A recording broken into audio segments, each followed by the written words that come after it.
Hello kids, welcome to Scientastic. Here we make your science preparation fantastic. तो अभी तक के वीडियोस में हमने आपकी CBSE सैम्पल पेपर 2022-23 के 3 section that is section A, B and C को डिस्कस कर लिया है. मैं लिंक नीचे डिस्क्रिप्शन बॉक्स में डाल दूंगी. इस वीडियो में हम डिस्क्राइब करेंगे एंड डिस्कस करेंगे section D of the question paper which includes the 5 marks question. तो इस सेक्शन का पहला क्वेश्चन है question number 34. Let's read it. Shrishti heated ethanol with a compound A in presence of a few drops of concentrated sulfuric acid and observed a sweet-smelling compound B is formed. When B is heated with sodium hydroxide, it gives back ethanol and a compound C. Identify A and C. Give one use of A and B. Write the chemical reactions involved and name the reaction. So, यहाँ पे compound A क्योंकि ester form हो रहा है, sweet smelling substance जहाँ भी आप पढ़ो तो you should be able to recognise it is about an ester. तो एस्टर फॉर्म हो रहा है. एस्टर जो फॉर्म होता है वो अल्कोहल एंड कार्बोक्सिलिक एसिड के साथ फॉर्म होता है. तो यहाँ पे इथेनॉल के साथ आप यूज कर सकते हो इथेनोइक एसिड. ठीक है ना. तो compound A is ethanoic acid. अब जब आपका एस्टर जो है वो रिएक्ट करेगा with sodium hydroxide, it will form a sodium salt of that particular ester या that particular carboxylic acid, and that sodium salt will be called in this case sodium ethanoate. इनके आपको functions बताने हैं each A and B के. तो A आपका क्या था? A was ethanoic acid. ethanoic acid vinegar बनाने में यूज होता है, सबसे इजी फंक्शन है. एंड B क्या है? B is the ester formed. So it is used as a flavoring agent or it is used to make soaps and perfumes ताकि वो sweet सी smell आए उनके अंदर. Write the chemical reaction involved and name the reaction. तो यहाँ पे esterification reaction involve हो रही है and then there is de-esterification. आपको read करा देते हैं दोनों reactions. तो A is ethanoic acid as identified. C sodium salt of ethanoic acid या फिर जिसको हम sodium ethanoate बोलते हैं. Then uses A is used as vinegar and B is used to make perfumes or flavoring agents. And then the reactions, first is esterification reaction, जिसके अंदर carboxylic acid and alcohol को आप combine करते हो which gives ester and water. And second is de-esterification. इसके अंदर ester को हम किसी भी base के साथ, इस केस में NaOH के साथ react करा रहे हैं which gives a sodium salt of carboxylic acid and the alcohol. तो आप यहाँ से आंसर रीड कर सकते हैं. Now this question has another option. If you don't want to attempt this part you can attempt the next part. What is the role of concentrated sulphuric acid when it is heated with ethanol at 443 kelvin? Give the reaction involved. तो यहाँ पे dehydration reaction होता है. ये जो H2SO4 है, it acts like a dehydrating agent. वो water निकाल लेता है इथेनॉल से and it forms ethene. The reaction is given here. C2H5 in the presence of concentrated H2SO4 at 443 kelvin gives C2H4 and water. B part. Ratio by mistake forgot to label the two tubes containing ethanol and ethanoic acid. Suggest an experiment to identify the substances correctly. Illustrate the reaction with the help of chemical equations. तो यहाँ पे दो तरीके हो सकते हैं. एक तो litmus paper test because ethanoic acid is going to be acidic in nature while ethanol is slightly basic. दूसरा, अगर आप रिएक्शन करवा के कंफर्म करना चाहते हो तो सोडियम बाइकार्बोनेट या सोडियम कार्बोनेट के साथ रिएक्ट करा सकते हो. इस केस में the ethanoic acid will react and it will form carbon dioxide gas, water and a sodium salt of that acid, whereas in case of ethanol there will be no reaction. So B part, by reaction with sodium carbonate or bicarbonate with the samples, ethanol will not react, whereas ethanoic acid gives brisk effervescence. And जो effervescence carbon dioxide की है ये भी हम check कर सकते हैं by passing it through lime water. Okay, then let's move to question number 35. First part, why is it not possible to reconstruct the whole organism from a fragment in a complex multicellular organism? तो क्योंकि complex organisms के अंदर sales जो है वो highly specialise हो जाते हैं, उनसे टिश्यूज, टिश्यू से ऑर्गन्स, ऑर्गन से ऑर्गन सिस्टम, जिनको पर्टिकुलर स्पेसिस पे रखना है, that is how complex the organism is. तो सेल बाय सेल डिवाइड करके पूरा ऑर्गेनिज्म बनाना पॉसिबल नहीं होता. Let's read the answer. So the reason is that many multicellular organisms are not simply a random collection of cells. Specialized cells are organized as tissues and tissues as organs, which then have to be placed at definite positions in the body. Therefore, cell-by-cell division would not be practical. Next part, sexual maturation of reproductive tissues and organs are necessary link for reproduction. Elucidate. तो आपको ये बात बताना है कि जो sexual maturation है, that is very important for the reproductive organs, ताकि एक ऑर्गेनिज्म जो है वो रिप्रोड्यूस कर पाए. इसके ऊपर आपको बात करनी है. तो बहुत ही कॉमन सी बात है. देखो, आपका जो बॉडी सिस्टम है उसको एबिलिटी डेवलप करनी पाएगी कि वो रिप्रोड्यूस कर पाए. एंड मोर ओवर उससे भी इम्पोर्टेंट है कि रिप्रोडक्शन के लिए you need specialised cells called germ cells, जो कि स्पेशलाइज्ड ऑर्गन्स में ही बन सकते हैं. तो मेच्योर करना पड़ेगा उन ऑर्गन्स को, and they should be now able to produce such cells. अब आपको पता कैसे चलेगा that how the body is capable of reproduction? तो ये पता करने के लिए भी there should be small changes in your body, physical as well as mental, जिनको हम सेकेंडरी सेक्सुअल कैरेक्टर्स बोलते हैं, जिनकी वजह से हमें पता चल पाता है कि हाँ, अब मेरी जो बॉडी है that is able to reproduce. Read कर लेते हैं इसको भी. Sexual maturation of reproductive tissues is a necessary link for reproduction because of the need of specialized cells called germ cells to participate in sexual reproduction. Body of the individual organism has to grow to its adult size.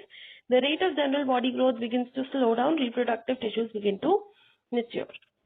A whole new set of changes in the appearance of body takes place. Changes in body proportions, new features appear, etc. The period of adolescence is called puberty. There are also changes taking place that are different between boys and girls. In girls, breast size begins to increase with darkening of the skin of the nipples at the tip of the breasts. Also, girls begin to menstruate at around the time. Boys begin to have new thick hair growth on the face and the vocal cords begin to crack. ठीक है ना?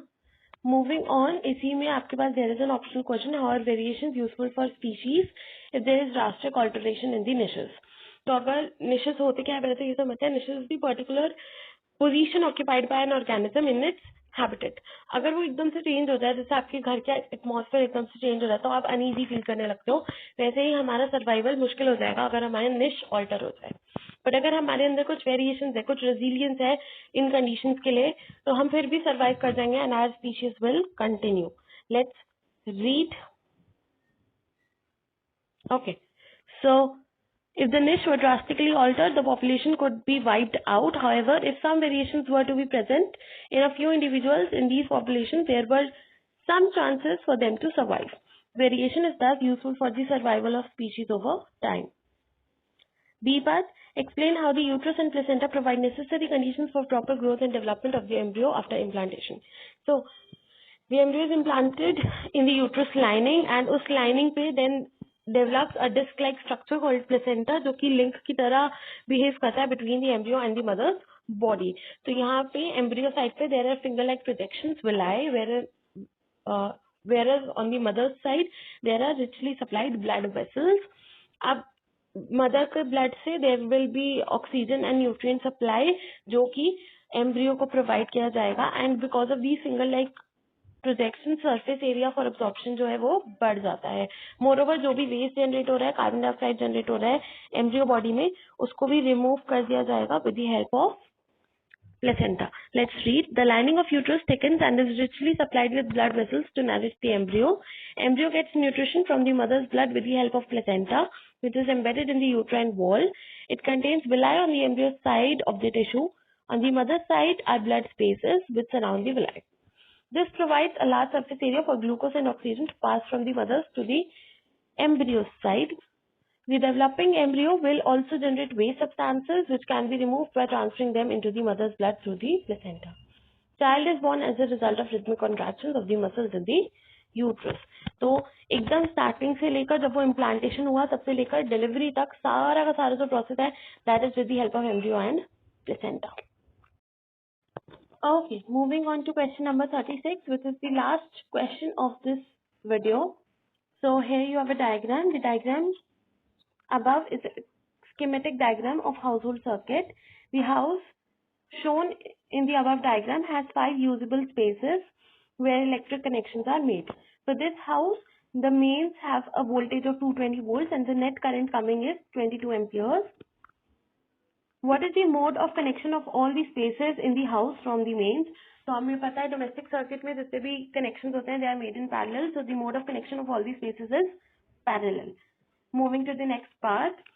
यहाँ पे आपको बोल रहे हैं the space 5 and 4 have the same resistance, space 3 and 2 have the respective resistances 20 ohms and 30 ohms. Space 1 has a resistance double that of space 5. What is the net resistance for space 5? तो आपको space 5 की resistance बतानी है. जो जो information है उसको फटाफट से हम नोट डाउन कर लेते हैं. तो सबसे पहले आपको बोला था कि स्पेस 4 and 5 की रेजिस्टेंस सेम है, तो हम उसको R मान लेते हैं.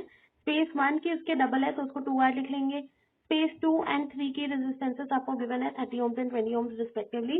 अब देखो क्वेश्चन में उल्टा दे रखा था, पहले 3 का था फिर 2 का था, तो आप उसमें कंफ्यूज मत हो जाना. Please read the questions very very carefully. आगे बढ़ते हैं. करंट आपको बोला है टोटल करंट 22 एम्पियर्स का है एंड वोल्टेज जो है 220 वोल्ट्स की है. तो यहाँ से V is equal to IR का फॉर्मूला लगा के हम लोग टोटल रेजिस्टेंस निकाल सकते हैं. नेट रेजिस्टेंस जो आ रही है इस केस में आ रही है 220/22 विच इज 10 ohms. अब आपके पास नेट रेजिस्टेंस आ गई है एंड हमें पता है सारे रेजिस्टेंसेस पैरेलल में है, तो इन सब को पैरेलल में कनेक्ट कर देते हैं and we'll find the value of R. तो 1/2R plus 1/30 plus 1/20 plus 1/R plus 1/R is equal to 1/10. इसे सॉल्व करेंगे completely and you will get R is equal to 150 ohms. That is the resistance of the fifth space is 150 ohms. Moving to the next part. What is the current in space 3? So now you have the resistance of space 3, you have the potential for space 3. क्योंकि parallel में potential same रहता है तो potential will be 220 ohms only. So you can easily find current using V is equal to IR formula. Ohm's law का formula use करेंगे. So current comes V by R यानी कि 220/20 which is 11 amperes. Moving to the last part of this question. Okay. What should be placed between the main connection and the rest of the house electrical appliances to save them from accidentally high electric current? So हम सबको पता है fuse use करेंगे. A fuse should be placed between the main connection and the rest of the house's electrical appliances to save them from accidental high electric current. अब fuse होता क्या है उसके लिए मैंने यहाँ पे एक इमेज लगाई है, फटाफट से इसको रिकॉल कर लेते हैं. तो फ्यूज एक ऐसा प्रोटेक्टिव डिवाइस है जो कि हाई करंट के केस में आपके अप्लायंसेस को प्रोटेक्ट करता है. इसके मेन पार्ट्स क्या है? There is a metal cap which is connecting the external circuit and there is a fuse wire which is made of certain alloy or a certain metal जिसका appropriate melting point हो according to your need, which is then enclosed in a plastic case. ठीक है ना. अब जैसे ही यहाँ से access current flow करेगा, ज्यादा करंट फ्लो करेगा, देन योर डिजायर्ड वैल्यू, ये जो फ्यूज वायर है ये मेल्ट कर जाएगी क्योंकि हीट जनरेट होगी आपके सर्किट के अंदर. एंड जैसे ही ये वायर मेल्ट हो जाएगी आपका सर्किट ब्रेक हो जाएगा, तो यहाँ से आगे करंट फ्लो नहीं कर पाएगा. That is it for today's video. Thank you so much. If you like the video, please like, share and subscribe. Thank you.